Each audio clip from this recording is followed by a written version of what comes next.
Editing చేసిన తర్వాత అన్నగారు ఏం చెప్పారంటే ఇలా కాదు, నేను ఇది రేడియం షాప్ కదా, రెగ్జిన్ షాప్ అయితే కాదు కదా, సో అన్నగారు సీట్ ఎందుకు తెచ్చారు, హైటెక్ సీట్ ఎందుకు తెచ్చారు అని ఆలోచిస్తున్నారా?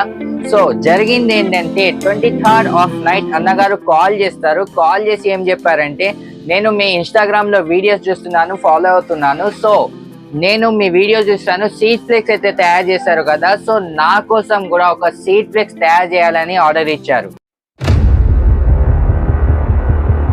సీట్ ఫ్లెక్స్ కోసం ఎలాంటి ఫోటోలు కావాలంటే వారేం చెప్పారంటే, నేను ఇద్దరి ఫొటోస్ పంపుతున్నాను, నాది నా బాబు ఫోటో పంపుతున్నాను, ఈ 2 ఫొటోస్ నేను ఒక ఎగ్జాంపుల్ పంపుతాను, దాని ప్రకారంగా ఎడిట్ చేయాలని చెప్పారు.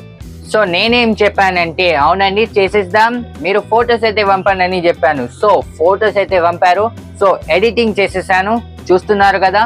ఎడిటింగ్ చేసిన తర్వాత అన్నగారు ఏం చెప్పారంటే, ఇలా కాదు, నేను మళ్ళొక ఫోటో పంపుతున్నాను, ఈ మోడల్లో షాడో మోడల్లో ఫోటో కావాలని చెప్పారు.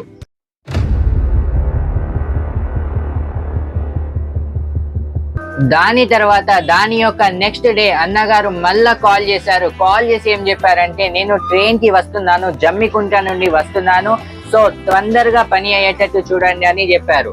అన్నగారు వచ్చే ముందు ఫోటో అయితే రెడీ చేసి ఎడిటింగ్ చేసి పెట్టాను. అన్నగారు వచ్చేసారు, ట్రైన్ తోని సీట్ అయితే తెచ్చుకున్నారు, ఇక్కడనే పంచులు కొట్టుకొని తీసుకెళ్దామని ప్లాన్ చేశారు. సో ఎడిటింగ్ అయితే రెడీ అయిపోయింది. సో అక్కడ అన్నగారు తర్వాత ఏం చెప్పారంటే, ఫోటో అయితే ఓకే, ఎడిటింగ్ ఇలాగే కావాలి, కానీ అక్కడ ఒక పేరు రాయండి అని చెప్పారు, ఫర్ యువర్ డాడా. సో పేరు అయితే రాసేసాం. సో ఇప్పుడు ప్రింటింగ్ ల్యాబ్ కి పంపించాం.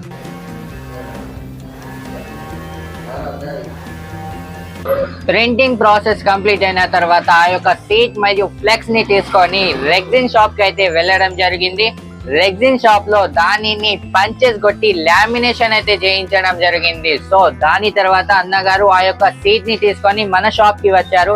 షాప్ కి వచ్చిన టైంలో నేను కాస్త వేరే వర్క్ లో బిజీగా ఉన్నాను, సో అందువల్ల వీడియో తీయలేకపోయాను. అన్నగారు ఇంటికి వెళ్ళిన తర్వాత నాకు వీడియో సెండ్ చేశారు, ఇన్స్టాగ్రామ్ లో పోస్ట్ చేయాలని చెప్పారు. సో ఆ యొక్క వీడియో చూస్తారా?